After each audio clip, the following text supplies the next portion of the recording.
my friends, and welcome to episode 144, the last episode of season 3 of the Kiss Army Nation podcast. I'm one of your hosts, Pasquale Veri. And I am Clarice Pera. Welcome to the show, everyone. So what does a public school science teacher and a rock star have in common? Maybe nothing, but then again, maybe everything. The answer lies with our two special guests on the show tonight. After becoming aware of Flipp in 2013 from an episode of Three Sides of the Coin and listening to Blow It Up Your Ass, our first guest, John Michalski, found his favorite band in the world. So much so that he wrote a book on the band. Flipp, thanks for having us. By his virtual side, we are also joined by Brynn Arens, whom you may remember from a previous interview about 9 months ago. This is his story, the story of Flipp, a band described as a snot-nosed hybrid of Cheap Trick, Kiss, and the Sex Pistols. On this episode, we will discuss the book, The Flipp Saga, through the eyes of the man in the middle of it all, and how Kiss plays into this story. Kiss Army, please welcome John Michalski and Brynn Arens. Welcome, gentlemen. Yay! Nice to see you guys. Great to be here.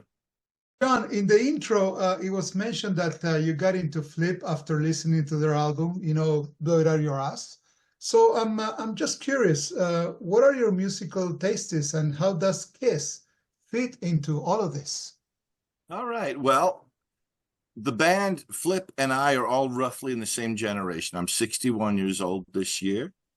So I was 12 years old when Kiss Alive came out in 1975. My musical tastes are rather broad.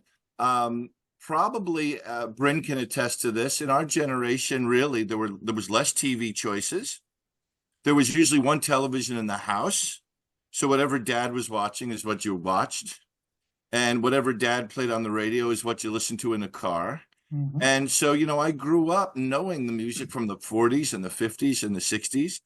And my childhood was in the late 60s, early 70s. It was all the pop music. It was my first real musical affections were for the Monkees, the Jackson 5, Three Dog Night, all the AM 70s radio, the so-called one-hit wonders, groups that didn't really exist, like Edison Lighthouse, that had a song, Love Grows Where My Rosemary Goes, and Brandy, You're a Fine Girl by The Looking Glass. All this stuff, very, very tuneful, very hooky. And really, now that I'm old enough, I realize half those bands only existed on paper. Somebody wrote a great song. They put a studio group together. They recorded, they got it out. And it was all about how the quality of the music. Mm-hmm. And a lot of those so-called groups didn't exist for more than a song or two.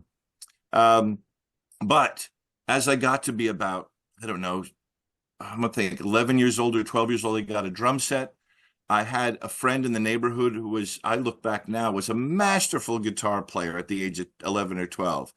And critically, I think a lot of musicians will relate to this. My friend had older siblings who were ahead of the curve in the pop music and rock music world.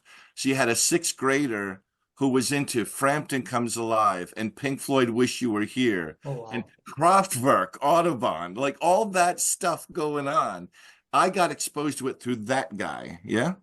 So by the time I was 12 years old, there was a neat little, like a cubby hole of a record store in my town in New Jersey, and they had priced the albums so that between the cost of the record and the tax, you paid exactly a $5 bill and walked out with your record and no change. So you, as a kid, shoveling snow for a living or raking leaves or mowing lawns, you gave them a $5 bill and walked out. And I remember I remember very clearly, I saw the first Kiss album, and then 6 months later, Hotter Than Hell, and then 6 months later, Dressed to Kill, and they were right where you could see them. And of course, it was very interesting to look at. But, 12 years old, you didn't have a lot of $5 bills. Yeah. And so you thought about, should I get, that Styx album or the Kansas album or what? And then Kiss Alive came out. And for the price of 1.5 records, you got the best of 3 albums. Mm-hmm. And the businessman in me thought, you know what? I'm going to buy that one first. And I have to tell you, I wasn't sold on it. When I first listened to Kiss Alive, it was very, I mean, I say this just very, very candidly. At that age, it was very monotonous to me. It was very rackety. And of course, Gene was at the height of his growly, just sounded a lot the same.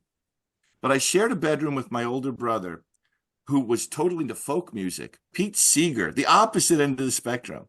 But he saw that Kiss Alive album in my record stack, and he incorrectly thought I was a fan. And for Christmas in 1976, he bought me the collection called The Originals. Oh, wow. With the 3 albums packed together. Right. And that's what did it.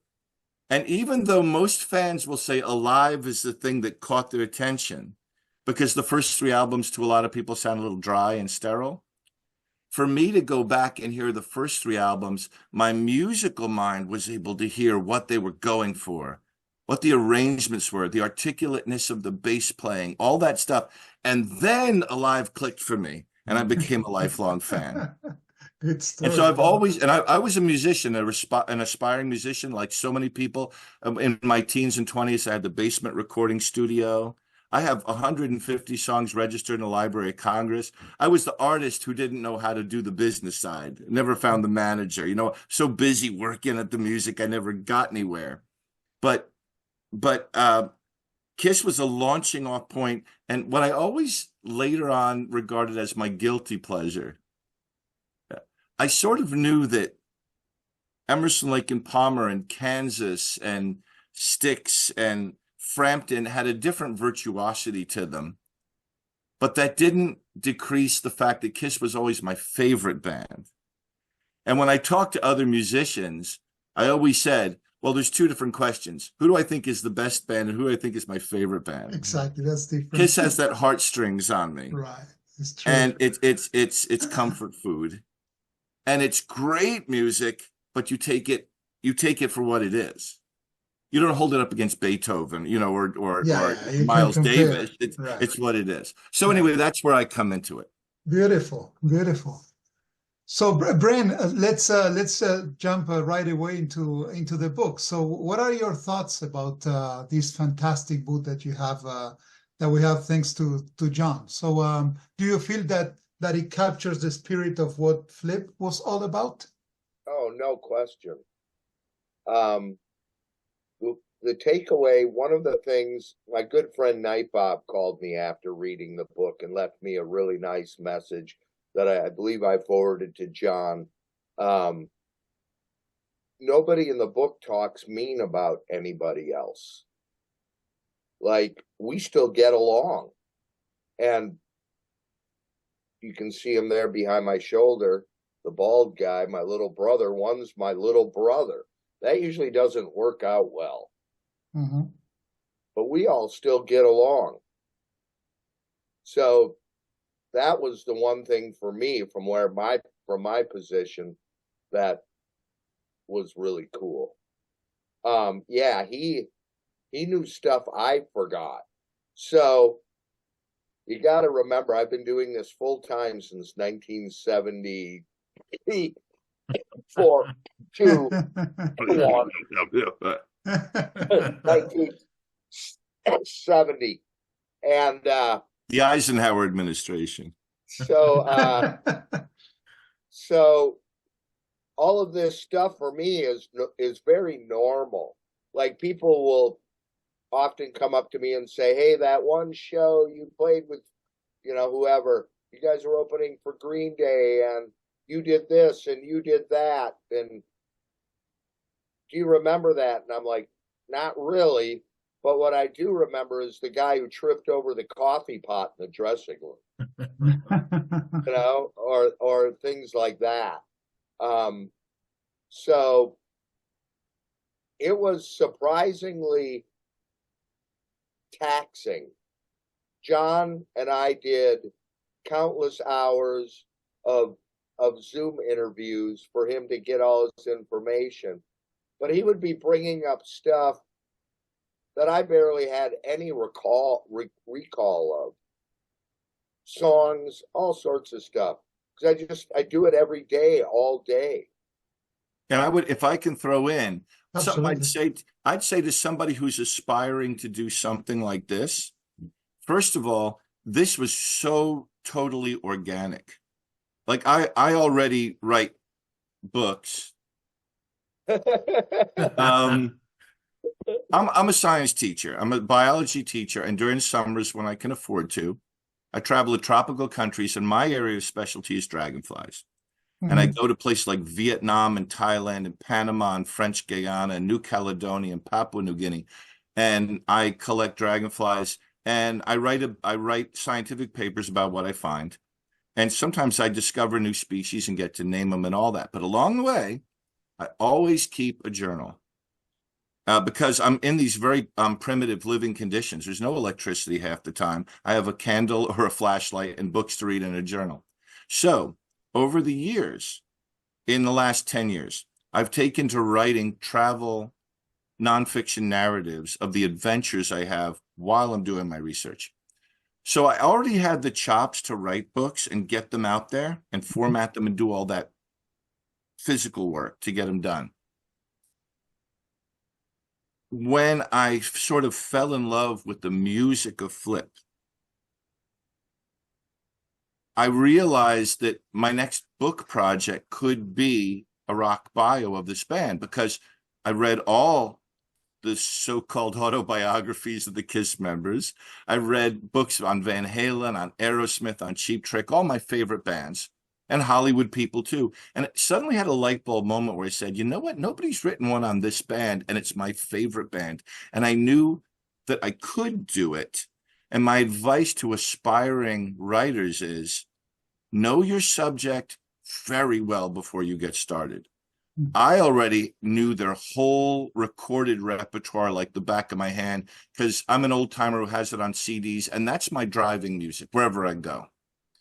When I had the idea to maybe write this book, I had met them once when they toured with Ace Frehley, and they were in Pennsylvania, which was a 2-hour drive from my home. Flipp had never toured New Jersey. They were a Midwestern act. But I made a point because I liked them so much to come out and see them, but I hadn't thought of the book yet. It was like almost a half a year later. But when I decided maybe I could do this, I watched every online interview with Brynn I could find. I found all the online interviews I could find so that if I got a chance to talk to them, I wasn't going to ask them things they'd already been asked that I could do otherwise. I already knew the music, and key, I loved the subject. I did not have to work at it. I already loved the band, and I had a musical background. So when I first contacted Bren through his Facebook page, I texted him. I said, Bren, I want to write the book. And his first response was, what book? And 2 minutes later, he texted me his phone number. So I called him, and Bren, I'm sure you'll agree with this when you remember, by the end of a 40-minute conversation, we felt like we already known each other a while. And I think he was already sold that I was a guy that could maybe do this. And it was entertaining to me because we had been working on this for several months, and I'd interviewed the other members of the band, and I'd met, and I realized Brynn had never read a word I had written yet. He didn't even know if I could write. But I guess, Brynn, you had a gut feeling that I had the ability to do it, and I think we connected right away because we're of a similar generation. But main thing, I had done my homework. It was really important. I went in knowing whatever a stranger could possibly know. I wasn't a time waster, but I also did it. It was a labor of love. There was no labor involved in this. It was just something I wanted to do. In fact, halfway through our first phone conversation, Brynn said, why do you want to write this book? And I immediately said, because I want to read it. Good answer. And I think that immediately bonded us. It was like, this is a book that should be out there. And if nobody else is going to do it, I want to be the guy. My line to John was like he just said that we had grown up on the same music. Now, remember when you would go over to a new friend's house that you met at school, right? You'd go over to his house. The first thing you'd do is start rattling through his album collection to make sure you wanted to hang out with him. Yeah, to right? know him, to know who he was. That's right. Yeah. And so that's kind of like John and I basically grew up across the street from each other. It just happened to be a very wide street. 1,200 miles wide, but it was Yeah. Yeah. But John, I'm curious, how did you make that leap from your science books to a rock biography? That's a huge leap, well, isn't it? you know, I have written 2 actual technical identification guides. You know, like you could buy the Birds of North America, you know, a guide to the birds. Yeah. So I had actually written a technical book to the dragonflies of the South Pacific. That took me, in my spare time, mind you, 20 years, 600 and something species. And then I had lived on the Caribbean island of Trinidad on and off for 11 years at one point in my life. And I wrote a guidebook, a full color little guidebook. That's my email going off, to the dragonflies of Trinidad. But these other books, were really narratives, and they were written based on journal entries. But I put a lot of attention into making them an entertaining story. What's going to happen next? Oh my gosh, the bridge that he needed to cross on foot with his backpack has washed out. How's he going to get where he wants to go? So I already had the narrative sense. I also, you know, I think a lot of us with very satisfying life stories, you get these confluences of circumstances and maybe talents or intuitions that come together. And before I was a teacher, I didn't start teaching till I was almost 31 years old. Before that, I'd done any number of things, but one of which was I worked for a management training company that wrote technical manuals for stuff. And I was just a typist back in the day where most college educated people didn't know how to work a keyboard. And so I had 8 years of experience in line editing. And, you know, so I was just paid to type, but I could go to the writers and say, did you mean to say doesn't happen? Because you wrote does, and it doesn't make sense. So I had years of knowing how to make things clear and concise. And all the books I've written, I'm my own editor, and I'm my own typesetter, and I'm my own formatter, and I make my own covers. And I'm not saying that's necessarily the best way to do it, but I mean, this physically, now Bryn's brother, Kai, who's a well-respected graphic artist, did our outside cover. Mhm. Okay. And the band supplied me with all the photographs. So I credit them with all of that. But everything else about the physical format of this book and the typesetting and everything was done on my computer, Microsoft Word. And with slight reservations, I'm willing to bet that if this book ever gets looked at by somebody in the actual publishing business, they're going to say to me, nice job, who's your editor? And that comes from my previous experience. Right. Yeah. So anyway, this is a very long answer to your short question. How did I make the jump from science writing to that? Well, I had had a couple years of writing narrative nonfiction to try to be engaging and interesting that way. So, and of course, as I said, I'd read all these other music bios and stuff.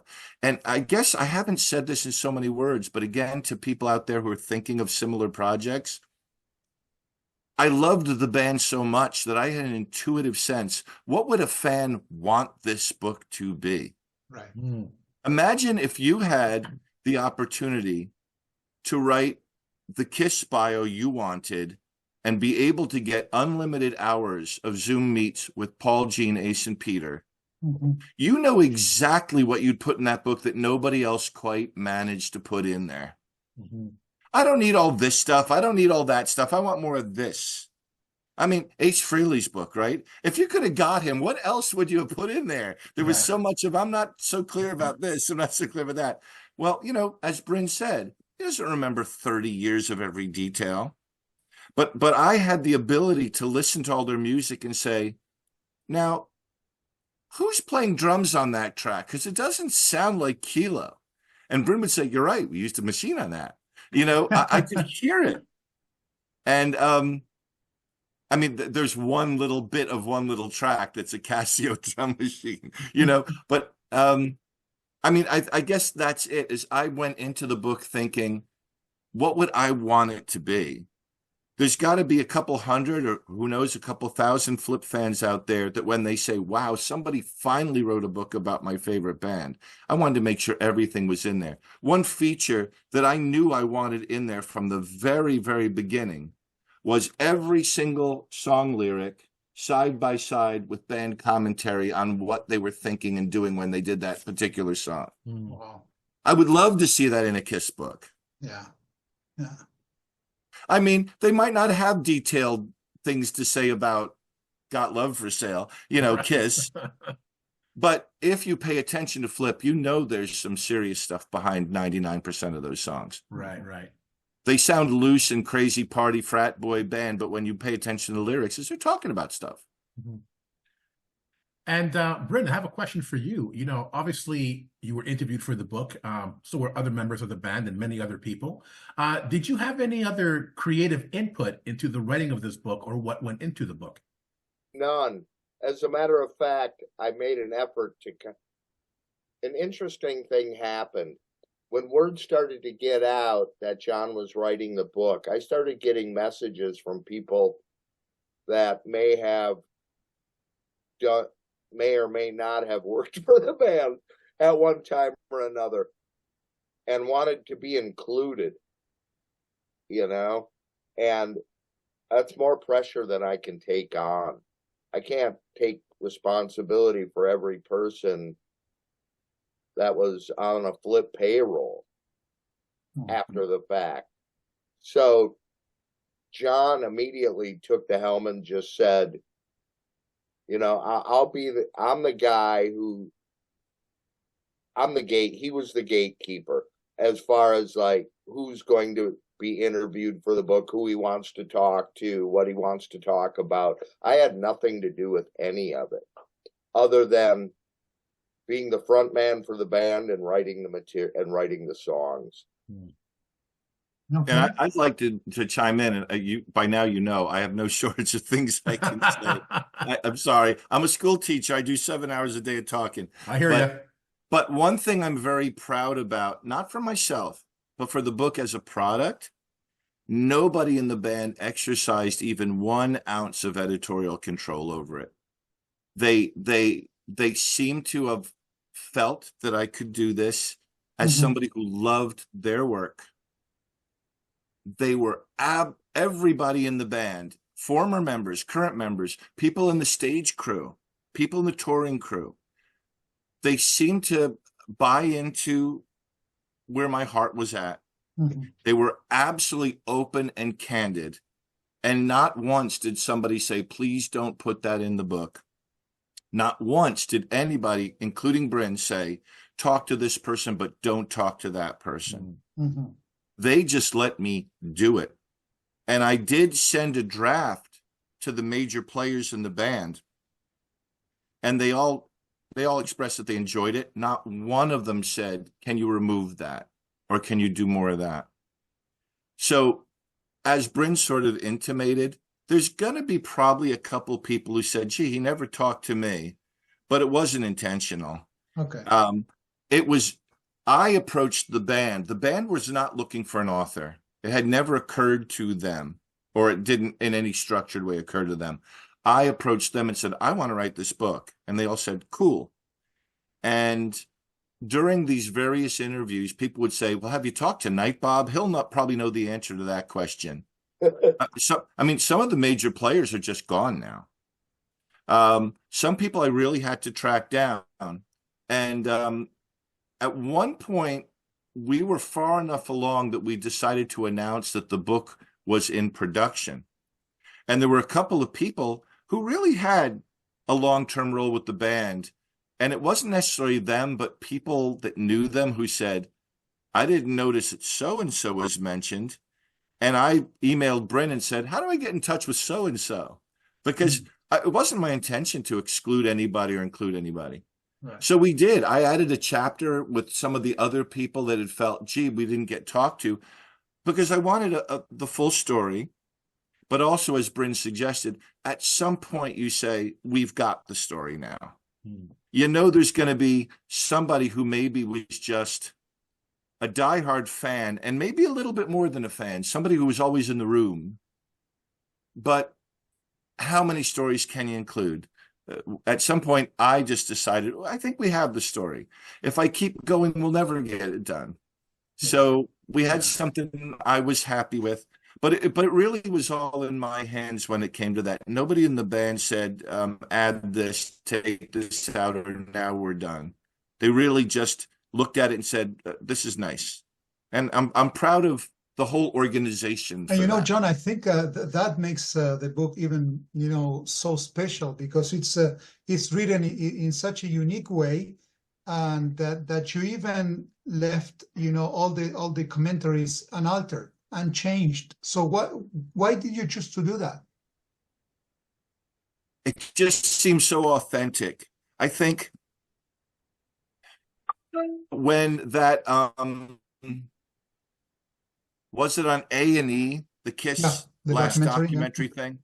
Everybody's, I'm going to speak for the world on this. Everybody's favorite moment in that was Gene and Paul sitting in that living room with Paul with his bare feet on the sofa. Right. Yeah.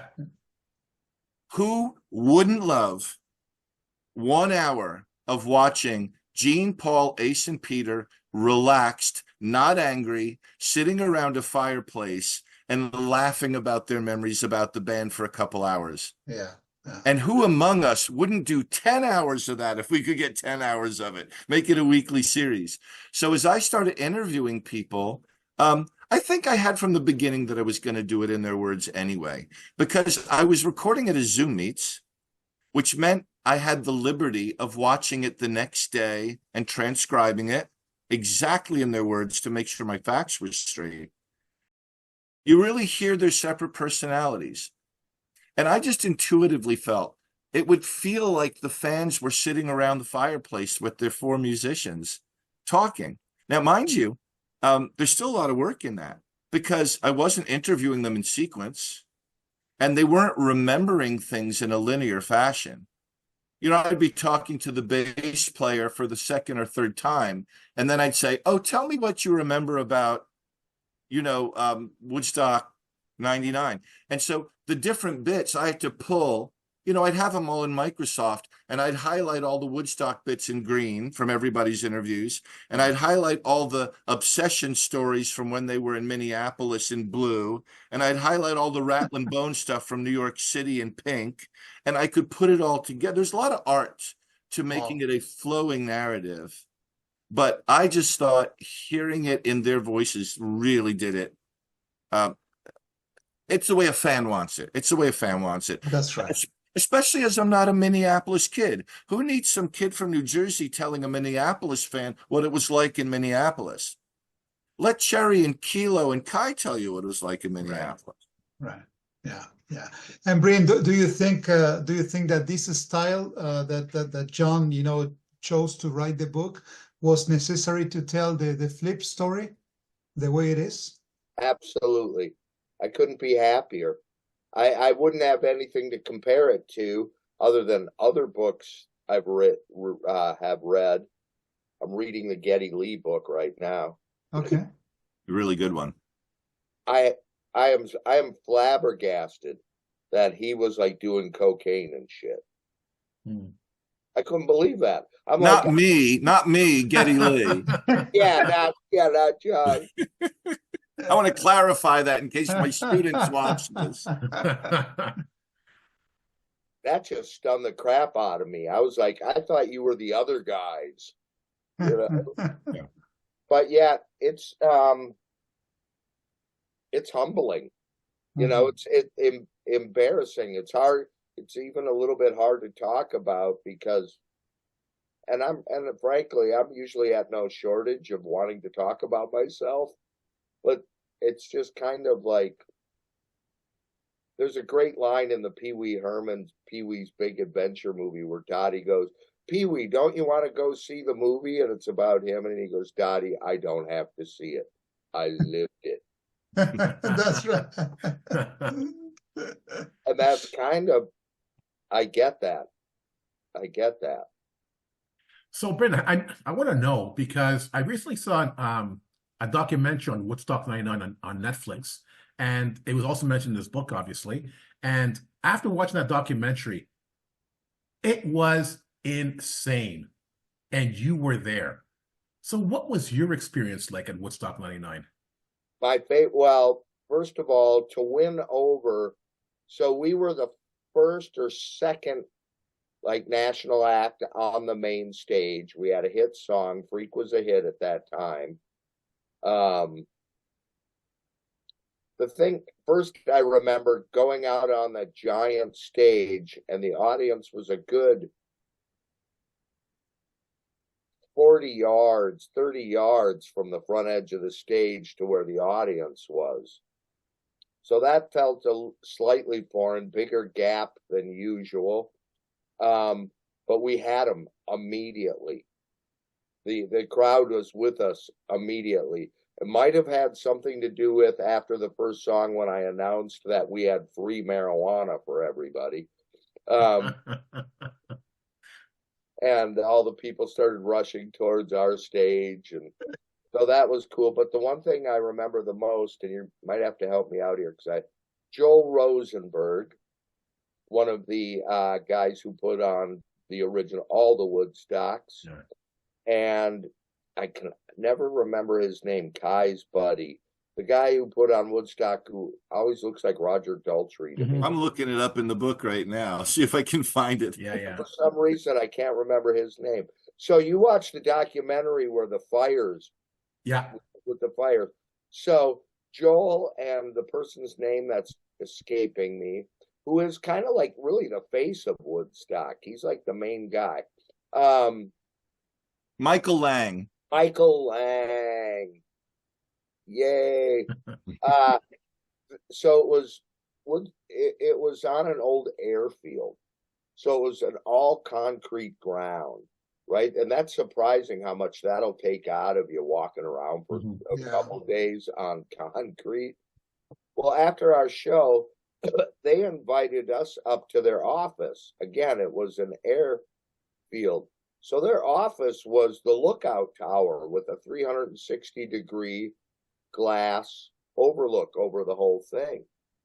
And we may or may not have been smoking a joint with them. And their back was to the window.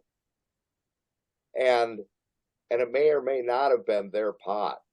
And their back was to the window, and we're like passing it around, and I see the fires behind them, and they're both facing me with their back to the window, and the fires are clear as a bell to me. And I remember thinking to myself, should I say something? It's too obvious. They know it's going on, but I think their thinking was first, that pot is more important.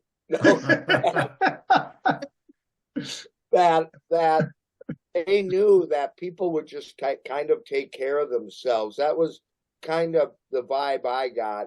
And that if they tried to implement some sort of something or other to curb the situation, it could have caused more problem than good.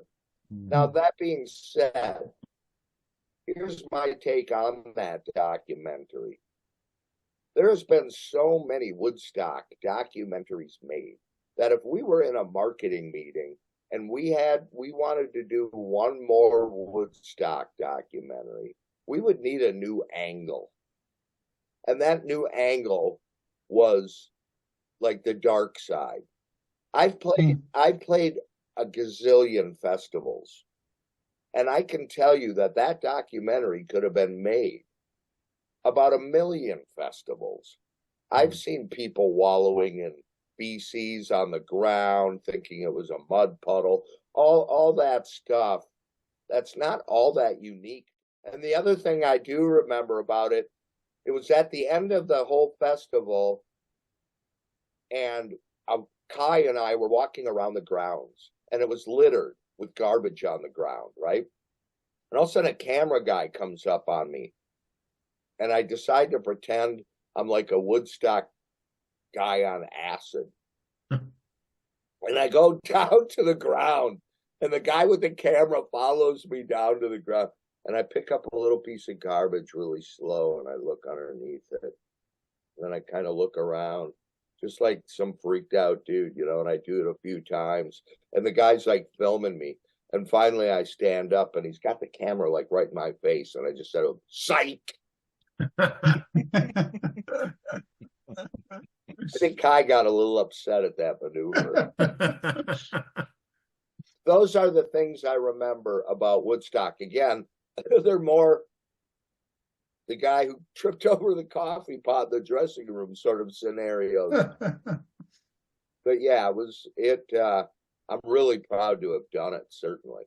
Cool. And the Insane Clown Posse went on right after us. And I remember a stunt that they pulled, which I thought was purely brilliant. And still to this day, I don't think the audience understood what they were doing. They very much like the original Alice Cooper would antagonize their audience to try to get a reaction, where Alice was almost revealing people to themselves. Mm-hmm. So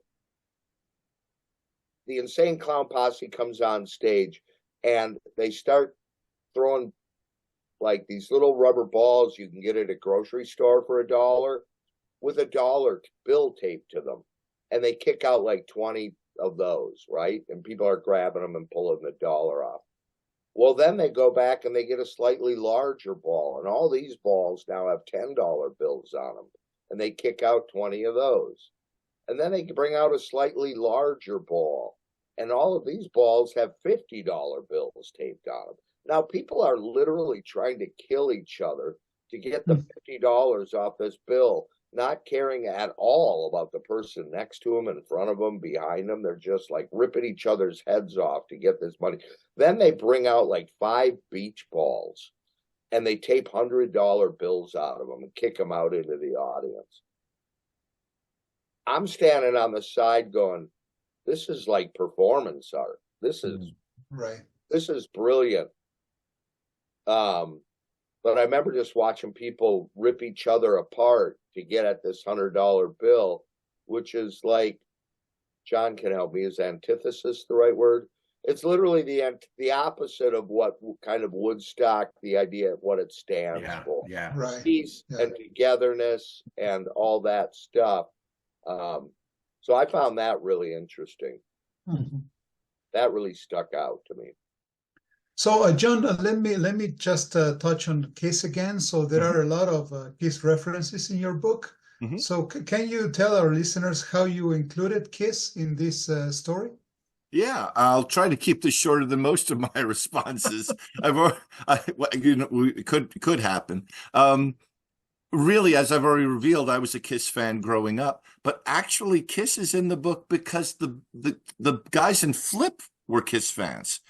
I didn't introduce Kiss into the dialogue. Is every time I interviewed somebody, they said, oh, when Hotter Than Hell came out, I was a convert. Oh, when I first saw Kiss, I was a convert. Oh, my older brother went to the Kiss concert, but I wasn't allowed to go. But so I think Kiss is in there because the band referred to them almost in equal the way they mentioned Alice Cooper or Aerosmith. Or the New York Dolls. Hello, Bren, the New York Dolls. How about Alex Harvey, Bren, who I have yet to learn much about except for what Bren keeps talking about. Kiss is in there because the band loved them. But in concert with things I've said previously, I think that was part of our connection, the way we got along. And Bren is here with us, but I'm telling you, I spent dozens of hours with everybody else as well. And we all connected very well. And part of that was we were just speaking the same musical language, and Kiss was certainly a part of that. Kiss, Cheap Trick, Aerosmith, all the 70s stuff. Mm-hmm. Stars. Yes. Right. Stars, another Bill Aucoin act. Mm-hmm. That was the language we all spoke. Mm-hmm. And then, as you know, Bill Aucoin himself comes into the picture. Yeah. Absolutely. So it was a common language we all had, but I didn't need to introduce it. It was just there. It was there from the band. It was part of the dialogue. Okay. Yep. Plus, we met at an Ace Frehley show. True. Absolutely. So, Bren, Flipp is described as the snot-nosed hybrid of Kiss. Could you tell us what that exactly means? No. It was my words for beginning. For when beginning, What does he it didn't say it, mean? I said So it. But what does it mean? Well, having grown up on Kiss, see, I was lucky enough to get the first Kiss record before it hit the stores. Back in the day, Columbia House Records, remember? 12 records for a penny, that kind of thing. And then they would do advance sales on records before they even came out. And they usually did kind of a, if you like this, you might like this sort of thing. And I remember seeing it next to Alice Cooper, Love It to Death. And like going, oh, that's cool.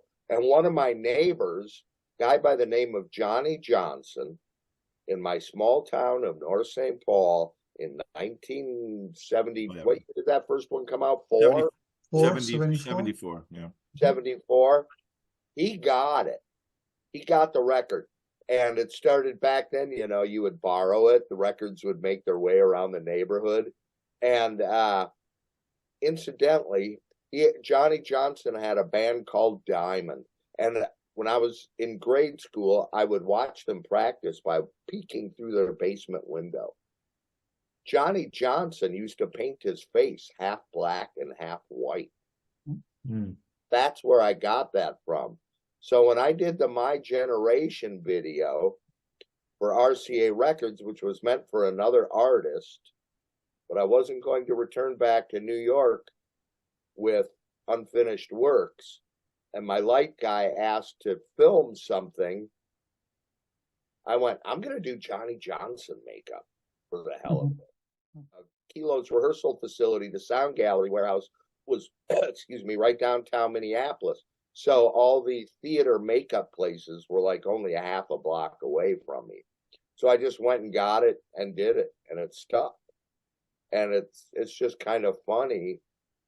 So the snot-nosed irreverence thing, well, I guess what I went off on a tangent, it's just a part of, I loved Kiss. I loved the New York Dolls. I love the Sex Pistols. I love Aerosmith back then. It's like if you put all those things in a blender and spit them out, I mean, I think that's pretty much what you're going to get is a snot-nosed, irreverent version of Kiss. You know, quite frankly, there's not a whole lot of difference between the Sex Pistols and Kiss. There really isn't, especially when you consider the fact that Paul Stanley decided to take the word Sex Pistol and write a song about it called Love Gun. Yeah, right. Yeah. Right on. Industry secret. You know, I got to say, I'm looking at myself on this Zoom thing, and around the holidays, people always send me photos of Heat Miser from that cartoon going, you look like Heat Miser. You got the hair going. The hair Hair going. actually, like flaming, like Yeah, the background's making your hair flame. yeah. I love it. We're a couple of misfits, just a couple of nitwits. So, John, right now, Ace Frehley is bigger than ever with this release of 10,000 Volts, and he also plays a part in this book. How does Ace play a part? For me personally, the first time I became aware of Flipp, as you know, around 2013, became a fan. In 2022, they released their first album in many years called Too Dumb to Quit. And they arranged a tour as opening act for Ace Frehley. One of their shows is in Eastern Pennsylvania, which is the very first time since I became aware of the band that they were within driving distance of my home. So my best friend, who was in one of the bands with me after college and who's followed my odyssey with Flipp all this time, I said, it was a 2-hour drive. I said, let's go see him. We went to see Flipp, really. Ace Frehley was, sorry, Kiss podcast, secondary consideration. I was a Kiss fan, but Flipp was that once-in-a-lifetime opportunity for me not being in the Midwest. So we went to see him when they were touring with Ace. And Flipp did a half-hour set, And then they were in the lobby during the intermission. I got to meet him and take a picture, you know, and just get autographs signed and all that. Then Ace did his thing. And after Ace's set kind of settled down a little bit, my friend was stretching his legs. He wasn't interested in Ace at all. He wasn't a Kiss fan, really. And he said, you know, Flipp is out in the parking lot right now, if you want to hang out with him. So we did. We went out and we just talked with them for a half hour. It was such a comfortable, wonderful conversation. And as I said, I hadn't even hatched the idea of writing a book yet. It was just fun to be there with these guys whose music I admired. And the names have barely been said. I need to make sure the names get said. Bass player, Greg Cherry Forever Item. Drummer, Kilo Bale, Eric Brettel. Guitar player, Eric Mano Vobeja. These guys are brilliant. There have been other players over the years. These guys all have nearly as strong an element in this book. Brynn is the guy who winds up doing the interviews, and he deserves all the credit he can get, but I don't want those guys to be unsung heroes. They're magnificent. They're all virtuosos. I mean, one of the things about this band is if you stop and listen to it, it's every last one of them. They're such talented people. And they were all so friendly and open. And we're hoping to do a book signing in April. And it's going to be a joy to meet them all again in person 2 years later when we all know each other so much better from all these interviews. Really looking forward to it. Nice. Anyway, another long answer to your short question. Not at all. Ace comes into it because the band toured. And it's not the only time that Brent has toured with Ace. He toured, was it with Flipp that you toured on the Just for Fun tour? Or was it with Obsession or Rattlin' Bones? Rattlin' Bones when I lived in New York City. In 1992, Just for Fun, right? Yep. With our good friend Bill Baker. Keeping to the Kiss theme, Brynn, we talked about this in our last interview. Remind our listeners, how did Bill Aucoin play a role in Flipp? In the late 80s, mid to late 80s, 87 perhaps, Bill was brought in by my then manager, Herb Gart, who is my favorite manager I ever had. Love you, Bill, but Herb Gart was so funny, it was crazy. And Bill brought in, Herb brought in Bill. Where is he? Herb Gart's in one of these pictures here. Where is he? There he is. There he is. Hi, Herb. Rest in peace. He had some of the funniest story. He did some of the craziest, funniest stuff. It made our band pale. Anyway, he brought in Bill Aucoin to check us out. He wanted to get some assistance in the management department. Now, at that point, Bill lived in Hollywood, Florida, and Herb lived in Hellertown, Pennsylvania. Can't believe I just remembered Hellertown. There's Bill. Hi, Bill. We love you, Bill. And and at that time, I was just a rhythm guitar player, songwriter guy in the band. Didn't even have a microphone, never sang a backup, and now we know why. Too late. So we get done with our first little showcase with Bill, and of course I'm anxious to talk to him and ask him all sorts of top secret Kiss questions. And the first thing he turns to me and he says, I know you're not the singer in the band, you're the guitar player, but you're the front man of this band. And that, I kind of went, wow. Kind of like maybe Pete Townsend is to Roger Daltrey, right?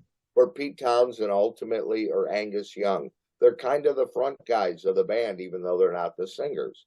So after the whole RCA Records thing, and when I handed in the My Generation video along with all the other stuff, they literally offered me a deal like right on the spot. And that was when I knew that I had to take the front position, be the front man. You know, I'm going to have to, for lack of a better term, sing. And you might notice, John, when I finally opened the book up, I told John a joke, like right at the very beginning. I said, you know, I'm not the worst singer in the world, but one of these days, Vince Neil and Bret Michaels are going to die. Then I will be the worst singer in the world. I thought it was awesome. And he put that as the very first thing in the book. I laughed my butt off when I opened it. I was so happy. So when I had to start putting Flipp together, I was like, you know, Bill Aucoin called me a front guy. So there's something that Bill is inherently understanding here that I don't understand. So maybe he should be the guy. And we got along great. And then we just started talking and meeting a lot. And we just got along really great. You know, Bill, was he a multi-millionaire? The answer is yes. But I once asked him, and I worked with him for freaking 20 years. I once asked him, I said, Bill, so we've been in a lot of different situations together, and I've noticed that you have more fun when you're hanging out with what I will call middle-class, salt-of-the-earth-ish people. I'll even take the word middle class out of there. Just kind of salt versus like high-pollutant record company people and this, and really super wealthy people. It's like, I notice you have a lot more fun with more of your, you know, for lack of a better term, again, your average type person. And he definitely confirmed that. See, I believe he's from a small town in Utica. So he was a very salt of the earth kind of guy who had done a lot and seen a lot of, you know, again, for lack of a better term, my favorite phrase tonight, high pollutant kind of situations. High rollers, movers and shakers. You know, another guy that I've spent a lot of time with and gotten to know quite well is Robin Zander from Cheap Trick. Same thing. Salt of the earth guy who comes from a small town. And I'm here to tell you, Robin Zander's Midwest accent is still stronger than mine. Yeah. He's like, hey there, Brynn, how's it going? And I'm like, Robin, you've been traveling the world for 40 years and you're still like going, hey, what do you say we get some beers? Oh gosh, we got to fire up that snow blower. The cold weather coming in for sure. Yeah. So, you know, so Bill and I started at that point when he saw something that I didn't, and frankly had more confidence in my ability in that area than I did. So he just seemed like the right choice. You know, John, we're you know, this is definitely one of my favorite questions here. So how does it feel, you know, for you to go from discovering Flipp, then loving them, you know, becoming a fan, and then working with them? So how does it feel, and what are some of the great experiences that you had working with not only Bren but with the whole group? So how does it feel? Be nice. Be nice. Bren is a total no.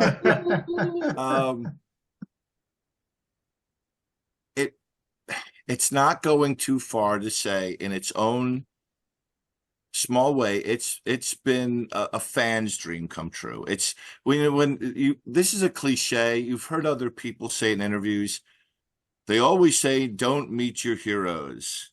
But I met my heroes and everything was like, it was great. They're not my heroes. I appreciate them as artists. I love what they did. Flipp, for anybody out there who has not already listened to Flipp, buy the book or don't buy the book, but get their music, because if you already like Kiss, if you like Cheap Trick, if you like that kind of power poppy, but you know, Cheap Trick has a sense of humor about them. Flipp has that too, but they're talking about something without being preachy or heavy-handed.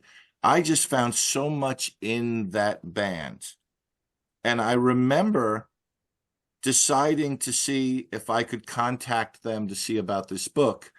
And I texted Bren and I said to my wife, I'll give it a shot. She goes, what do you got to lose?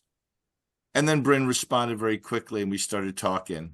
And then after a couple interviews, I was thinking, I wonder if this book's actually going to happen. And she said, well, you had no expectation that they'd respond to you, and they did. Mhm. And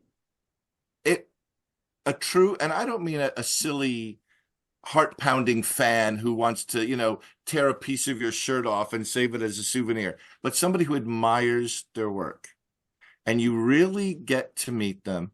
And I have to say, I have 4 new friends, people who will just call me during the week and say, the book's already done.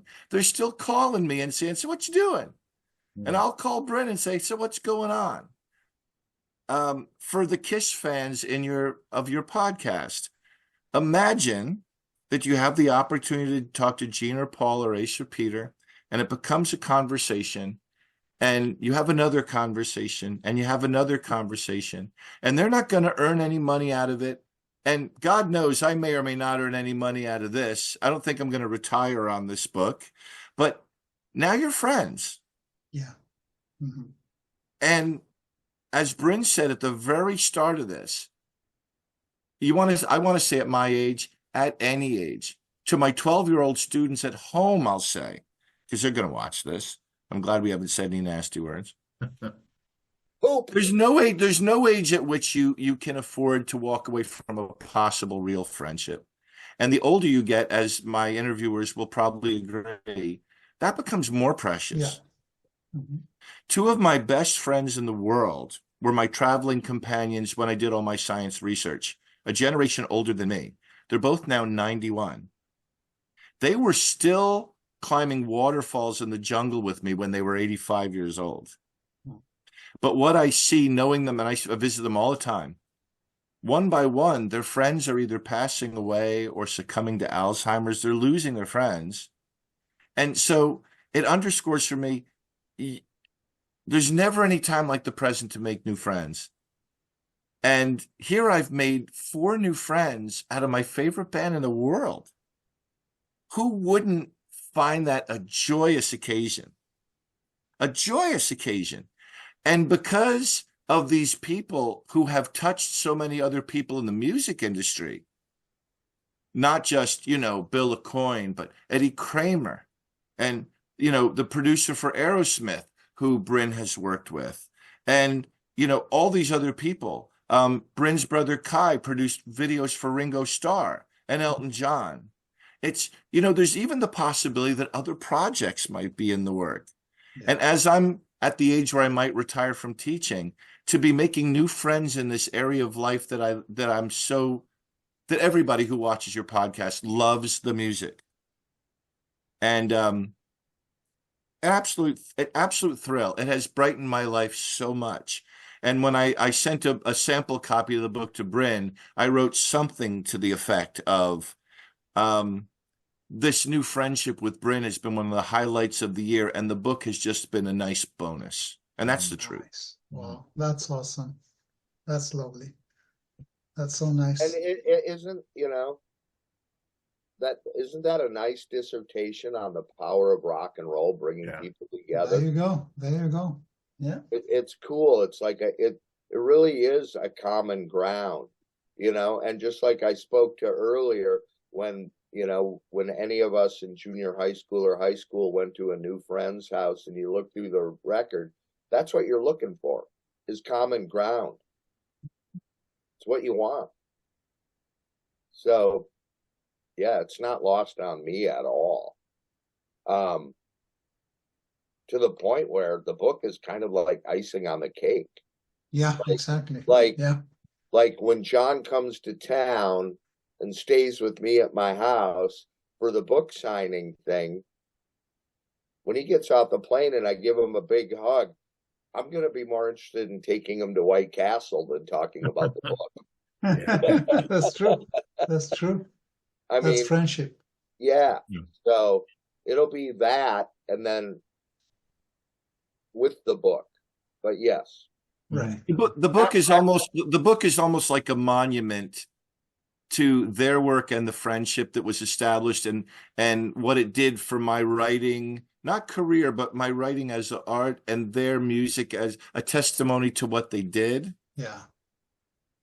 You know, I don't want to put words in anybody's mouth, but I'm willing to bet that for the members of Flipp, it must have been a kick to run into a complete stranger who 15 years after the fact said, I want to memorialize your work. Mhm. And the friendship that comes from that. It's just, who wouldn't love somebody to come up to you and say, I appreciate what you dedicated your life to. well, I can tell you that if the guy was a total K-12-year-olds, not nice, not nice, Not nice person. not nice person, Thank you. then it would be terrible. Yeah. But that's not the case, so it's not terrible. So that element is actually, let us not take that for granted. Exactly. That's the most important thing. Yeah. John, you talk about the band and your book with such passion. Were there any challenges to write this book? Was it work at all for you? It was pure recreation. It was really fun. I would come home from work. I have to say, my wife was very good. She was a book widow for a little while, but I would come home and I'd say, got a Zoom meet with Cherry Forever. And, at 8 o'clock. So you watch your show and I'm going to do this and keep the barking dog out of the room. And we do that. And then maybe the next day, when you're a teacher, you have a couple I teach 6 sessions a day. I have 2 sessions to myself, and I would download the video and I transcribe a little bit, and the book came up very, very fast. When I'm writing like one of my own travel narratives, I love that. they typically take about a year and a half of somebody's spare time, who has a day job. This book, from the moment I started to the moment it was ready to go to press, was 8 months. It was really quick. And I wouldn't just attribute that to the casual observer might say, well, yeah, you just took everybody else's words. There's a lot of craft in taking other people's words and filtering them down to make a narrative that makes sense. People in an interview don't talk in a linear fashion. They don't talk in a chronological fashion. And there's going to be repetition and all this stuff. But it was just so much fun. No challenge at all. The challenges were all positive ones, like a painter with a blank canvas or a recording artist popping off the cellophane off a new reel of tape. It was like, wow, here we go. It was that kind of challenge. It was fun. Nice. And I really hope that comes through in the book. The people who've read it so far just say it's really fun. I think one of my favorite compliments was by Eric Bobeja, the backup guitarist currently in the band, who said it was fun and all that. He said it was honest. Okay. I really like that. And I responded to his post by saying, I really want people to know that the band didn't exercise any control over it. They really trusted me. I published this without them seeing the final product, and they're selling it with no reservations. So listen, wouldn't we all love that in our jobs? Absolutely. We all love that our boss just trusts us to do it and never asks us how we did it and believes we did a good job. Yeah. So this has been a dream come true assignment. But you know what? Maybe that's exactly why this book is so good, because it's from your own creative endeavor. You had artistic license to create your vision for what you wanted to see. Absolutely. I mean, I think that, and that they trusted me so much that they were so open. So I got all the cool stuff. Yeah. And by the way, Brynn mentioned this very early in the interview, and I think it bears repeating. These 4 men really, really like each other. There was no dirt to go digging for, and there was no dirt that I had to push aside. There really wasn't. There really wasn't. There was one or two, I have to say, there was one interview I had with somebody who had mixed feelings. And I did represent that in the book, but I didn't emphasize it because it really isn't the major part of this story. Right. And so I allowed that voice to be heard, but I didn't make it dominate anything because it didn't dominate anything in real life. But it's there. The book is honest. Right, right. And I think we can all sit. It's not a whitewash job. You know, when you read Paul's book, you know it has Paul's point of view. Yeah. And when you read Gene's, you know it's Gene's point of view. And Kiss fans know what they're getting. They know Gene's going to be selling, selling, selling. We know that Paul's going to take things very, very personally. We know that Peter has a big chip on his shoulder. But that also means and you know that Ace forgets most of it. But that also means with each of those books, there's a little frustration factor. You know, none of those books is going to hit it.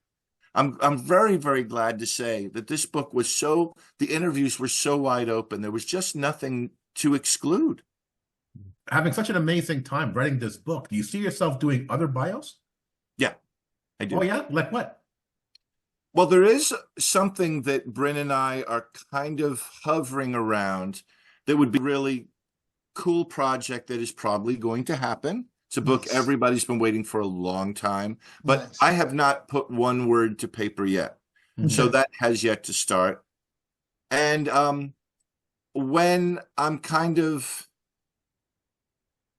we started talking about that some months ago, I told the other people involved, I've been really eating, breathing, and sleeping Flipp for months. And I really need to totally get this thing to market and know that it's to bed and done. I don't want to be divided at all.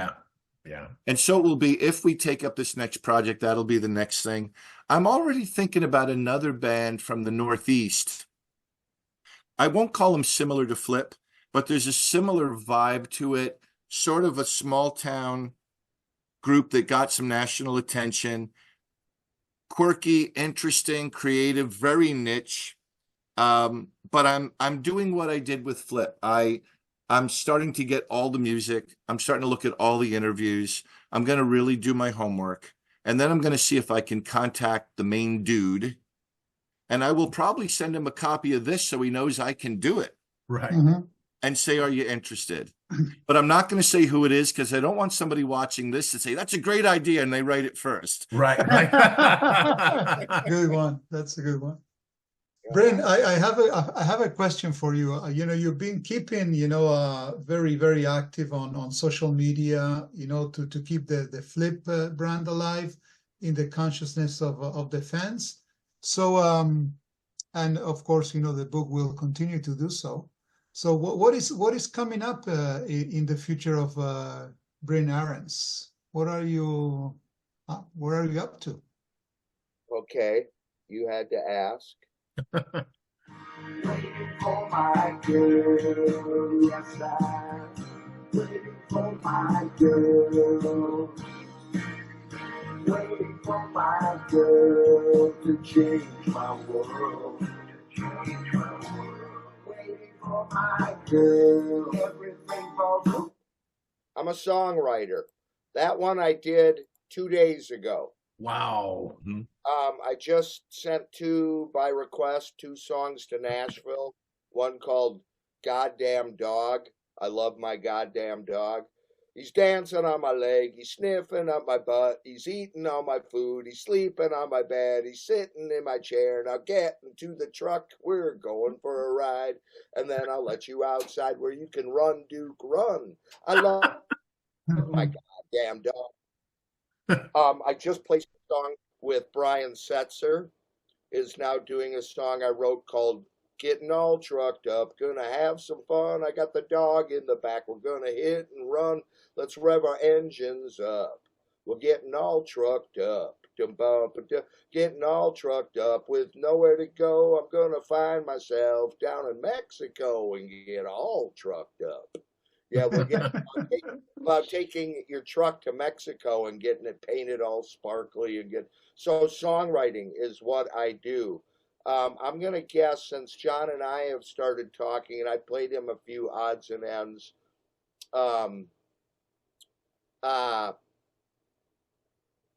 10 songs since we started.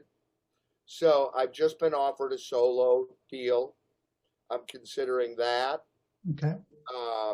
But really, I've been really enjoying attempting to write songs for other people. Oh, nice.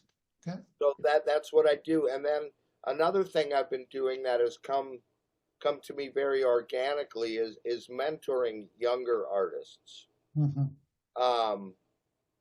Now I've been hired to do that for a lot of very famous people for their kids' bands and things like that, and have traveled the world doing it.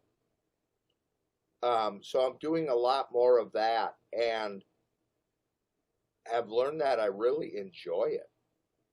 I really, really enjoy it. Helping these people navigate through a business that is forever changing, which makes it semi-unnavigatable, meaning, Mm-hmm.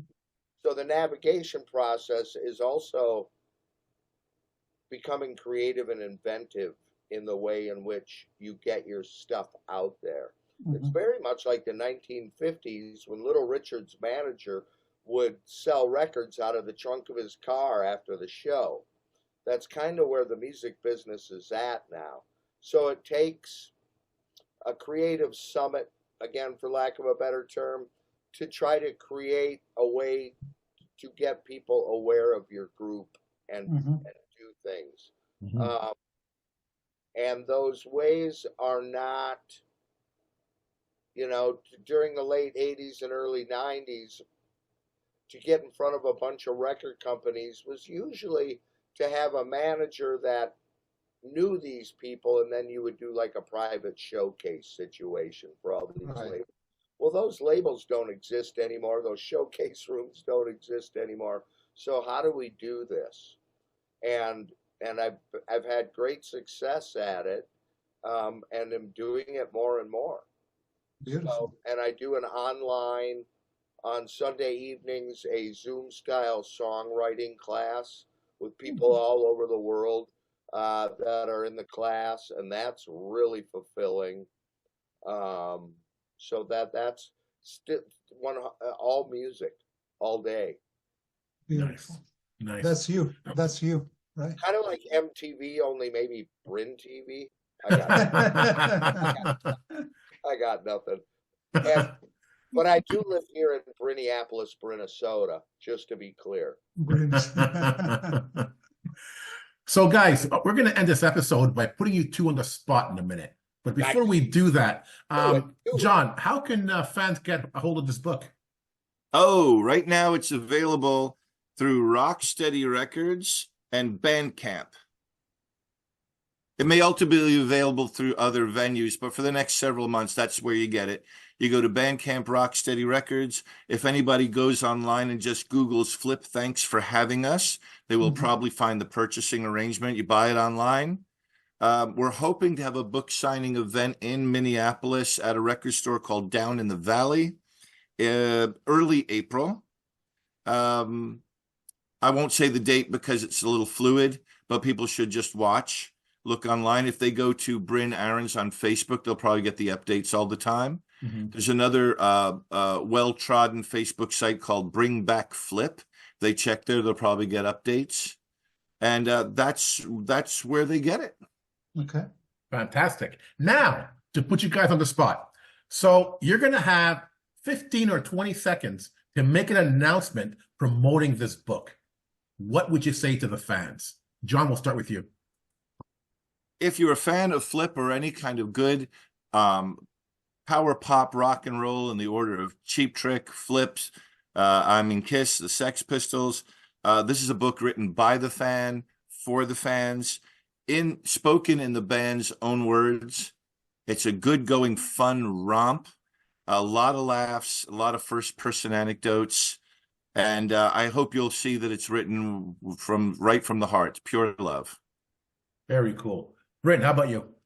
But the book is kind of like the title of our last album, Too Dumb to Quit. Of course, that's tongue in cheek.